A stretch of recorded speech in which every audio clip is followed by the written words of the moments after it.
And I'm going to be discussing daughters of Zion that are quite rude and nasty. And I'm going here because I said that I would in a recent video where I was addressing brothers who go after Becky and how they will come up with many different reasons, which are really just excuses as to why they go after Becky. But in that, I said I wanted to discuss some things dealing with the daughters of Zion, in which I got a couple of replies from brothers that kind of really stuck out to me. Well, one was actually posted on Facebook, and the other was under the video itself.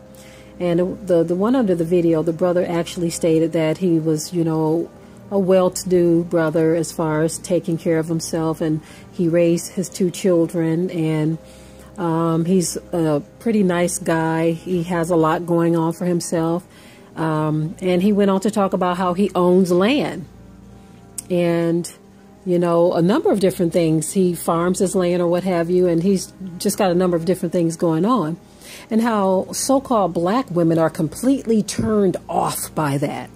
They don't care that he owns land, that, you know, he's trying to farm and take care of his family, and that he's a good-looking man and just have his stuff together. He has his stuff together.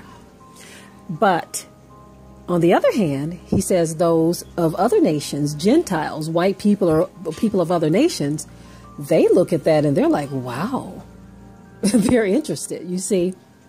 But black women don't give him the time of day.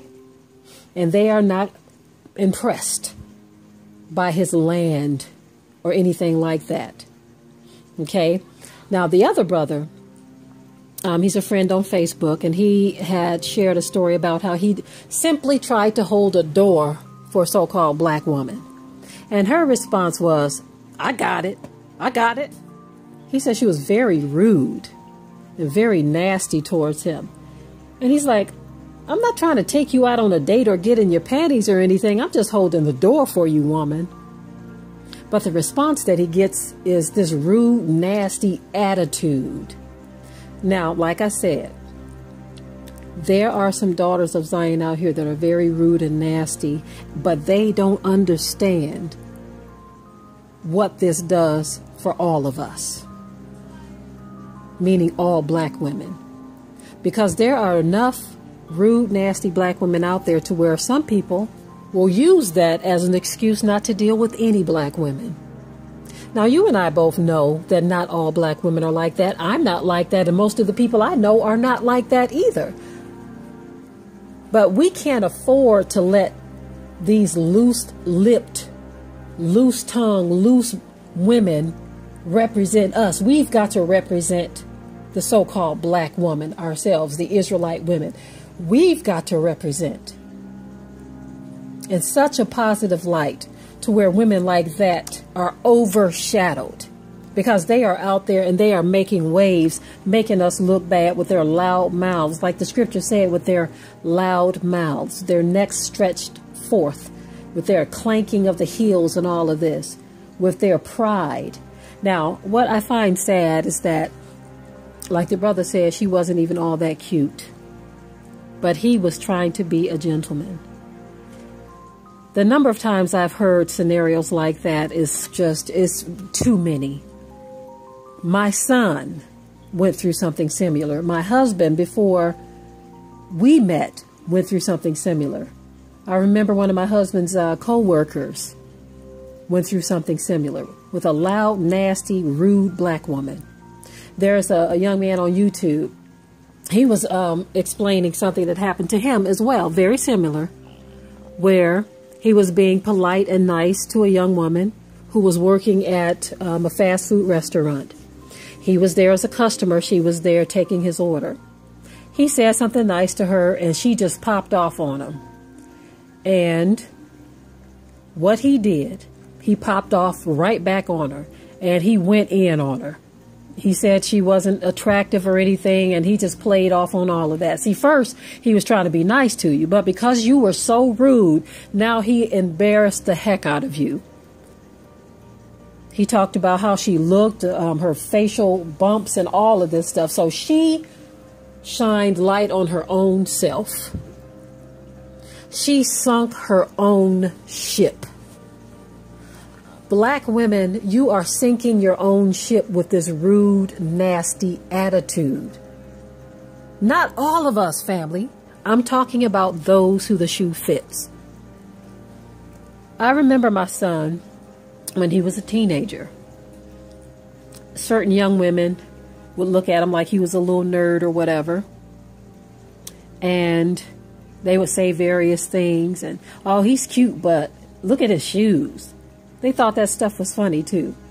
Look at his clothes. You know, just making fun of him. I thank Yah that our son is such an individual to where he doesn't care what these people say about his shoes and about his clothes. Our son works a job to where he's putting up most of his money while his friends and some of his co-workers are spending most of theirs.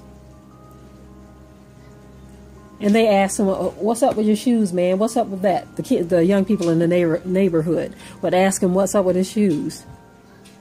Where did he get them from? And he would proudly say, I got them from Walmart. I don't care about shoes like that. You know?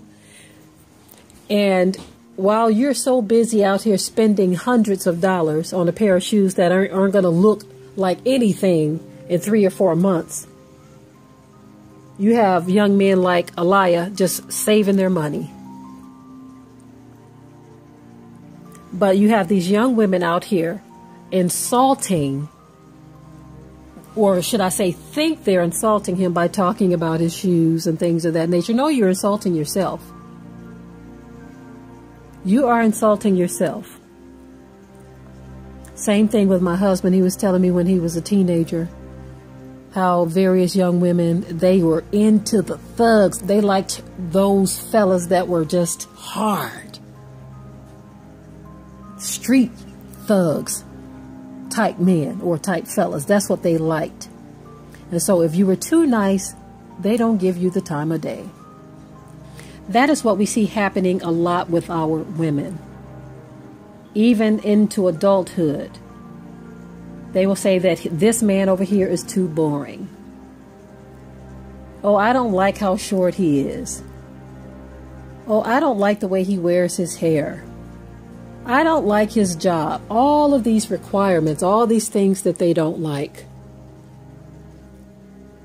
And then as the clock ticks away, then they chip away at their requirements. Now I'm talking about those who are nasty and rude, those who won't give good men a chance. The number of times I've heard so-called black women say they wouldn't date a garbage man, to me it is appalling. I'm just going to be honest with you, family. I'm going to be honest with you. That's a man with a job. This is a man who had enough integrity to say, I'm not going to sit at home and do nothing. I'm going to take care of my family, even if it means driving a garbage truck. But when you as a woman can't catch the vision because you're so busy looking for this over there, the shiny thing in the corner, the shiny thing in the corner just might be the one to knock you upside your head and treat you like trash, while the garbage man will treat you like a lady. So for all of you with all of these requirements and this rude, nasty attitude, you're treating good brothers like they're nothing, like they're trash, there's a penalty for that. There is a penalty for that. And sometimes other women pay your penalty. Sometimes your own children pay your penalty because of your rudeness and your nastiness. You give brothers excuses. I'm not going to say reasons because some of them are just looking for an excuse. But you give brothers excuses to say, well, black women are just nasty and rude, so I'm going to look over here. The one that really saddened me, though, was the brother who said he had the land and how these black women are just not interested. It is really, truly sad, the state that our people are in, the state of mind that our people are in. And for a black woman not to know and understand the value of land, it shows that we have definitely been miseducated. When you have white people, white women looking at this brother like, I'll stand in line for you. a lot of white women will gladly get out there on the farm and ride horses around on this brother's property because you think it's nothing. You look at it as a big chore. Well, who's going to take care of all that land? I don't want to deal with no horses. What do I want to do with land? We need to grow and understand what culture is. We need to understand what wealth is. We've been watching various documentaries for a project that we're working on. And the young black farmers, I'm telling you right now, there needs to be a major revival of young black farmers, because we were looking at a lot of older farmers. And when I say older, I'm talking about some of them in their 80s and 90s. Sitting back wondering, is my family going to keep this land? Literally family. We're talking about people, elderly black people, worried that when they pass on, that the family land will be no more, because our people just don't understand the value of land. We'd rather sell it and give it away and move to the city. And some of these older people are having a hard time getting their younger family members to come and take their part in 150 acres. I'm like, gee whiz, some of us would love to be able to have some 150 acres to farm. Now, don't get me wrong, some of us are starting to know and understand and realize the value of land, but not enough of us, because a lot of family members, a lot of people with family members that have land and leave it to them, what they were saying is most times it goes on the market for sale because we have no interest in trying to farm anymore. And so that's why that particular story stood out when the one brother said black women don't give him a time of day. They don't understand the value of a good man. They don't understand the value in owning land with a good man. They'd rather have the shiny thing in the corner, who they feel is going to just please them sexually. But they don't realize when that plays out, what next? What next? The problem is too many people are looking at looks,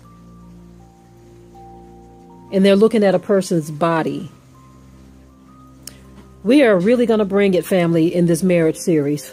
We're really going to bring it because there are some truths that need to be uncovered. It's not exactly what it seems, family. Marriage really, truly is a mystery. And there is a reason why we see the breakdown in the family structure in the black community. There's a reason why women are in the situations that they're in. There's a reason why men are in the situations that they're in. Family, we have much work to do. Much work to do. And so, for all of you black women who choose to be a certain way towards black men,